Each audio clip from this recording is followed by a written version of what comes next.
Why do I write? Why does any writer, for that matter? For those of you out there who are fellow writers, I think you already know the answer. It's simple and universal, and it's this: I have absolutely no choice in the matter. My name is Zach, and I'm an independent, self published author. Over the last decade, I've written 2 books in that time, and I've been trying to hone my craft and improve with each and every story that I tell. In this video, I'll be talking to you about what I've written in that time, what I'm working on now, and most importantly, the why behind it all. So to get started, let's turn the clock back to 2016 when I started working on my very first novel, The Midnight Ruby. Let's start with a bit of background before that. The concept of The Midnight Ruby as a book didn't really exist for me at the time. It wasn't some be-all end-all dream that I had always been aspiring to write this book. It was more so a necessity of certain intensity of emotions. I was 16 years old in 2016, and like most teenagers, I was still trying to get a grasp on the world at large. 2 years before that, I'd experienced my first real personal loss, which was a heartbreak that came very suddenly and without explanation. That was my canon event, if you will, which set the course of my life for about the next decade. And while that was already weighing heavily on my mind in 2016, I experienced another very unexpected loss. For those of you who know me and know that story, it's been talked through enough. For those of you who don't, the TLDR is that it was the loss of somebody about my age who I respected and looked up to and who I wish I could have known better to have called a real and true personal friend. Bearing in mind throughout all of this, I'm still 16 at the time, these feelings simply became too big to bear, and I knew I had to get them out of my system in some way. I had tried my hand at writing over the years in varying degrees of success, but up to that point, everything that I had written had been no more than a few pages at most. I remember thinking distinctly that I need to write this down. I need to tell this story, but I don't know if I ever really put that 2 and 2 together myself. I truly believe that thought came from God. Quick side note before we go any further. On this channel, I'm never going to tell you what to think or what to believe about anything. I believe in God, and I believe that He created me with a passion for storytelling through writing. If you don't believe that, that's perfectly fine. Your life is yours to live, your decisions are yours to make, and I'm not going to stand in your way. This is just to give you a little bit better context of why I make certain decisions and why I do what I do. But getting back to where we left off, that really was the beginning of my writing journey. I knew that I had to tell this story and get this stuff out of my system as a way to honor a friend and process these huge emotions that I was feeling, and I knew that I wanted to do it all specifically in a book.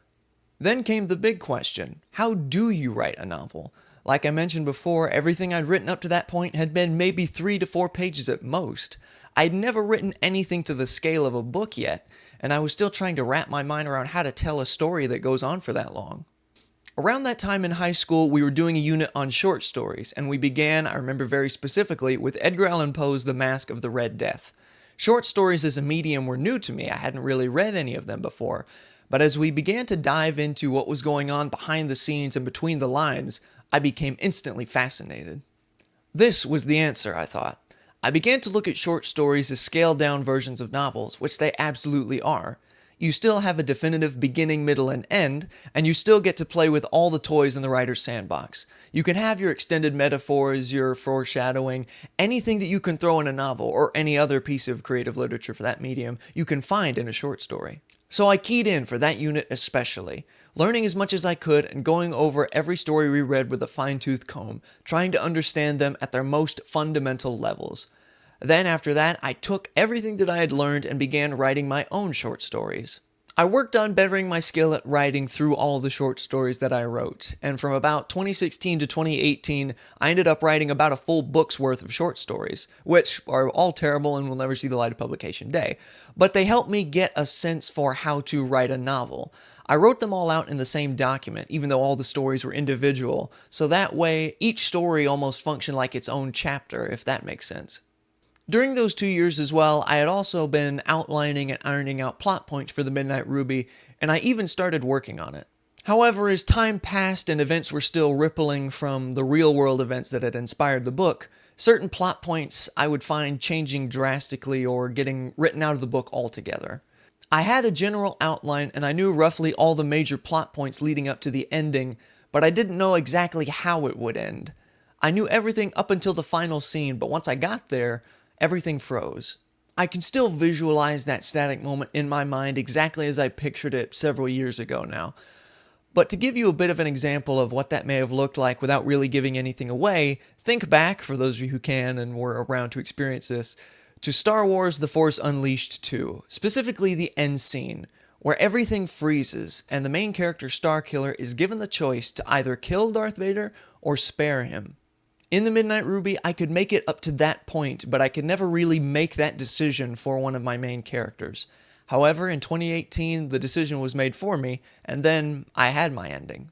After that, I was able to begin revitalizing and reworking my outline to make sure it got to that necessary endpoint, and eventually work towards the book as it sits today. Also, since the book was based on, or rather inspired by, real-life events, I had to set it somewhere far away from its reality in both time and place. I want to make another video on this later on, talking about specifically how to set your story, but the long and short of it is this. The Midnight Ruby is set in Las Vegas in the 1950s, and if it's set anywhere or any when else, the story just doesn't work. And so, with setting nailed down and my plot figured out, I spent the next 2 years writing and rewriting the entire book.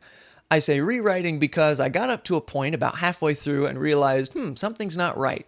So I took a few months off and then came back to look at it with fresh eyes after not being able to diagnose the problem at first. And unfortunately, I realized chapter 1 was the problem, so I scrapped everything and started from scratch. And needless to say, that hurt. But it was all worthwhile in the long run and led to a book that was 1,000 times better than what it would have been had I continued. And besides, it wasn't that incredibly longer after that I finally was able to finish the book. And something very special happened when I did. I knew what would happen beat for beat, shot for shot in the last chapter without really having to think about it. Sure, I outlined and plotted it, but I never wrote out of order. I always wrote chronologically, going from, there's 18 chapters in the book, so I started with chapter 1 and worked my way up to chapter 18. And I would never write anything ahead of where I was at the time. And so by the time I finally made it to the last chapter, when I knew everything was going to happen because I was been thinking about it throughout the entire book, I wrote faster than I could think. I ended up writing the last chapter in a single sitting in about half an hour, maybe less, which is absolutely unheard of for me. And when I reached the book's ending, when I typed out those very final words, I felt an instant wave of catharsis. Everything that I had been trying to process, everything that I had been trying to get out of my system and put into the book, in that instant, vanished. Through the book, I was able to process all the emotions I was feeling, write a sense of closure into these tragic events, and, most importantly, make peace with them. And mind you, this was all 7 years ago when this book was finished, and none of that stuff has come back since. And that's why I write. Writing is an indirect way of talking about something very directly. By writing characters who went through very similar events, I was able to process mine both through and with them, and more importantly, give them all a definitive ending. More often than not in life, things don't have a picturesque ending. They just sort of end, or vanish, or fade away. But through literature, even the bitterest of endings and the hardest goodbye are all enveloped in some inherent sense of closure. Every book has a final page. After that, you close the book, think about what you read, and move on to the next. And so, since that worked for me the first time around, using writing as an outlet, I figured I'd be doing this forever, and, well, here I am. Also, for a note about the Midnight Ruby, if this video is interested in you in it, I've got two things. Number one, you can find it up on Amazon right now. Just go over to the books tab and search it up, or you can find it on my website. I'll have more details like this in the description and at the end of the video. But number two, don't read it yet if you want to read it. And I only say that for one reason. The writing quality is not as good as I know that I can write it today. Again, this is my first book. Everyone has to start somewhere, and it is, believe me, a very humble beginning. But rereading it, it just makes my skin crawl in certain scenes. I still love the book, and I still love the story, and I still absolutely believe in it, which is why, announcement time, I'm currently working on a second edition of The Midnight Ruby as we speak. Well, not as we speak, I'm filming this video. But after that, I'll be working on a second edition of The Midnight Ruby. It will be a total remaster that will feature a freshening up of the story as well as a much deeper understanding of all of the characters, which it absolutely needed. I did the best I could all those years ago, but after listening to me talk about it, I hope you'll agree that the story deserves far much better than I could have given it when I was just getting started. Through working on my second novel, as well as now currently working on my third, I've learned so much, and I want to revisit this story that means so much to me and tell it with the emotional depth and the skill of writing that it ought to have. And that is exactly what I'm doing. I'm currently partway through. I'm in the new version of Chapter 5, and I have no idea when it'll be out. I will keep you guys posted, but I just want you to know I'm loving it so far, and it is 10 times better than the first version of the book, and so I cannot wait to give this one to you. And so that's the story of how I got started in writing and how my first book, The Midnight Ruby, came into being. After it was published, though, I sat on my laurels for about a day before getting back to work. Because even while The Midnight Ruby was in editing, I was already outlining and sketching up cover designs for my second book, Somebody to Hate. The biggest problem with The Midnight Ruby that I heard through a lot of feedback was that there is a lot of excessive and unnecessary description. And so for this second book, I designed it on a technical level to fix those problems and to force me to write more cleverly overall. The Midnight Ruby was written in third person, so I wanted to write Somebody to Hate in first person.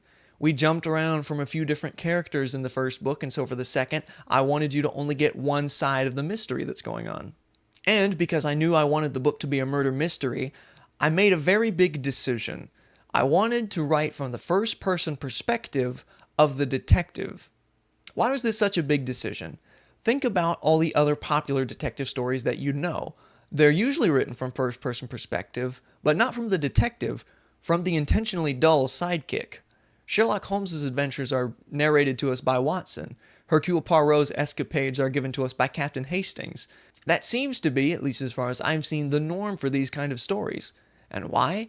Because it's a narrative device that allows the author to withhold information and generate suspense. Under these circumstances and in these books, you can almost find a universal type of scene. One where the detective can pick up a piece of evidence or examine something that no one else has seen and say, "I've got it," and then run out of the room. Which then leaves the first-person narrator of the sidekick to say, "Got what?" This allows the author to keep the reader in suspense while still having their detective figure everything out ahead of time. The sidekick then becomes an obstacle by the nature of their senses not being as attuned to that of the main detective.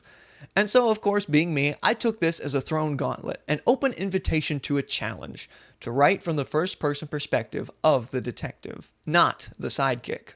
This proved to be a monumental challenge, which is exactly what I wanted it to be, though, and I'm happy that it did, because it forced me to write with such intention that was missing from the first book. Also, because this is a murder mystery, writing from the first-person perspective of the detective, it makes evidence so much trickier for me as an author. I have to give all of the evidence both to my detective, Michael Hightower, and you, the reader. I have to plausibly ensure that you could figure out the mystery before Michael does, and this is the most mind-bending thing of all, I have to write with such skill and such a literary sleight of hand that I have to present information to you, the reader, by making sure that it goes over Michael's head in the moment.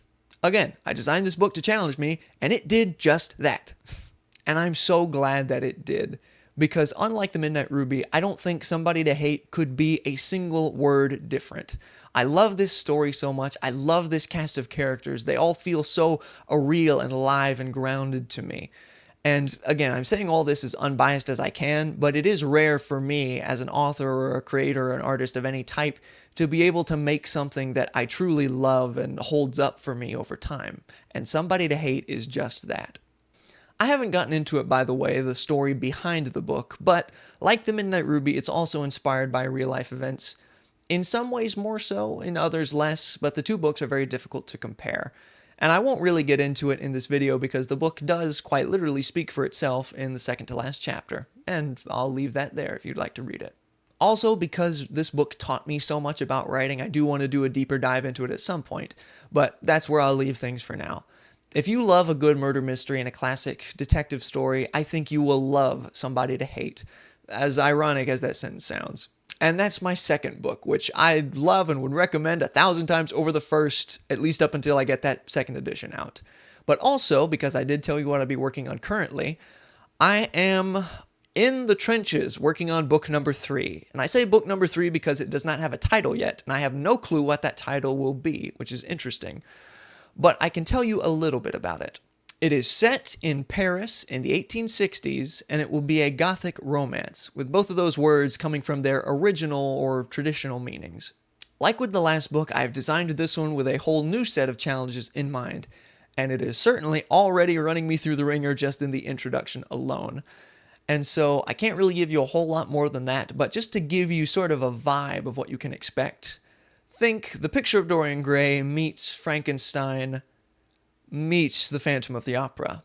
But for now, that's why I write and what I've written so far. I've also written a handful of other newer short stories over the years in between my novels, and I've got so many other book ideas floating around on the fringe of my mind, and at least one series, which I may or may not get to. It just depends on how long I live, I guess. Thank you so much for watching. It truly means the world to me that you made it this far into the video. And if you are interested in either of my books, like I mentioned before, you can find them both on Amazon. Just make sure to put in like the books tab and then type in either The Midnight Ruby or Somebody to Hate. I think you can type in my name, but I'd just go with the titles just to be sure. Also, if you want, you can find them on my website, www.zdapress.com. Scroll over in the search to the books tab, and you'll find them both right there. I would put the links in the description, but YouTube won't let me yet, so I'll let you know as soon as I can do that. If you do end up reading either of them, let me know what you think in the comments below, or leave me a review on Amazon. It would be great for the engagement, and speaking of, if you did like this video, or if it taught you anything, be sure to like and subscribe, and as always, I will see you in the next one.